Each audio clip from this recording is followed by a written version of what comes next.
Welcome back to Q&A and welcome to the panel this morning, Dr. Raymond Miller from the Auckland University, Deborah Coddington, the former ACT MP, now political commentator, and the Mayor of Porirua, Nick Leggett, the youngest mayor in the country. Very good morning and welcome to all of you. Good morning. Morning. Raymond, is this becoming a political problem? It is a political problem for the government because we're talking about a large slice of New Zealand, young New Zealanders in particular, wanting to get into their first home, and they are not able to do so because of cost, particularly in places like Auckland and Christchurch. Paul, you remember when there was a quarter-acre pavlova paradise in New Zealand, and large swathes of suburban New Zealand were developed in the 1960s and 1970s. And really what we've seen from the Minister is a very cautious response. It requires decisive action because it is a major problem. Well, he has been quite interventionist this morning. He's talking about really opening up, having a look at all of the possibilities. But, I mean, we are broken. You know, when you look at 30% of all Auckland households pay more than 30% of gross household income on housing costs. Auckland counts 10,000 homes a year need to be built in Auckland. We're building 4,000. It's a serious problem. Yep, that's right. And I mean, in Auckland, it is this huge problem. And what this Productivity Commission found was that an equal house in Auckland especially costs 30% more to build than in some cities in Australia. Now, that is just ridiculous. It's the cost of land too, and that is because some councils have minimum blocks for subdivision, the cost of building consents, of subdivision consents. There's no conversations between councils and developers. They're at war with each other. This all pushes up the cost of land and makes it all so expensive.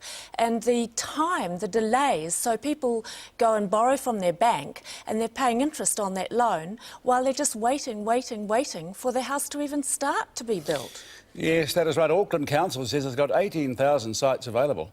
I don't think it's a problem, Paul, with availability. It's a problem with people being able to afford. People of my generation are not buying homes, and these are working people as well. We're not talking about very low-income people in a lot of cases. And we have been, as a generation, I think, disenfranchised somewhat from the housing market. If you look at my grandparents and parents' generations, they had state advance loans, they were able to buy state houses. There were a whole lot of mechanisms that actually allowed them to enter the market, and that's what I think the government need to do here. We need to really look at a way to get people on the property ladder. Well, they pay $15. They pay $15 billion a year already on accommodation supplements. That's and for people to rent, housing. but that's for people to rent. And what we're talking about is actually getting people out of renting, building an asset, for their future and their family's future. And we know that that home ownership encourages a civil society and encourages people to take part in their community, to take part in their neighbourhood, and that the people who own houses don't move as often. Interesting, though, an admission from Bill English, the housing market is not working. Market is not working.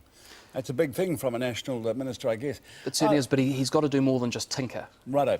I'm intrigued by, why are the costs of building less in Australia? Building materials. He said that what the Productivity Commission actually pointed out was that we all want bespoke, as they called it, bespoke houses. We're a little bit fussy, Paul. We're a bit fussy. Now, we what was want someone telling me this morning? Provence. Yes. Our housing, we've got to have more of the terraced housing such as they have in the UK. Yes. And someone telling me this morning, a very informed man, telling me this morning that our housing footprint is the biggest outside of the United States and Australia. So we're building Ford Falcon houses, we need to be building Toyota Corolla houses. And they need to be in denser areas. I mean, we've got to move away a little bit from the quarter-acre pavlova dream and actually get people living close to amenities and transport. The other thing about But as Bill English says, this is going to be politically unpalatable in some parts of cities for brownfields housing where you put a lot of people in one place. Well, there's the other thing about the Resource Management Act, that you have the ability to object to some development, which has got nothing to do with you. It's miles away from where you live. And of course, the trade-off is that it doesn't gobble up masses and masses of green fields outside of the cities themselves.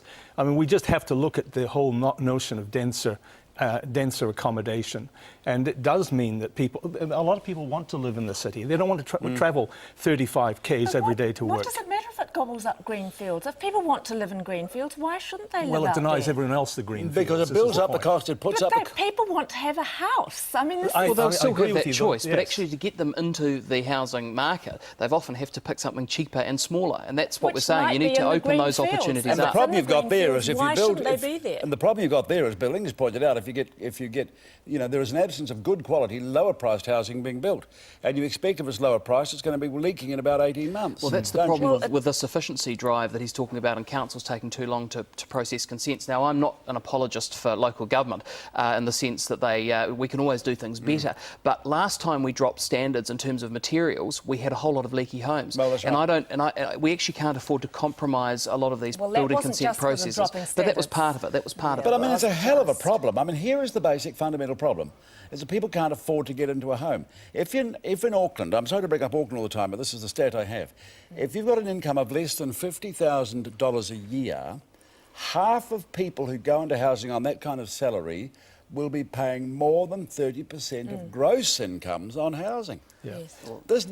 These numbers don't work. So let's redirect some of those subsidies that are going into rental properties and put those into actually people being able to pay off their home. Let's subsidise them to buy their house and develop an asset. The other, just quickly to finish, the Greens have a worry about greenfields development, which is you start to put up the cost of public transport and so forth.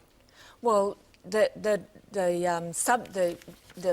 infrastructure costs that Coddington was talking about, the developers actually have to pay that. And the infrastructure costs are actually, the infrastructure is an investment. Why shouldn't the ratepayers and taxpayers pay for that? Because that lasts forever and ever. So that's an investment for future generations anyway. Thank you very much.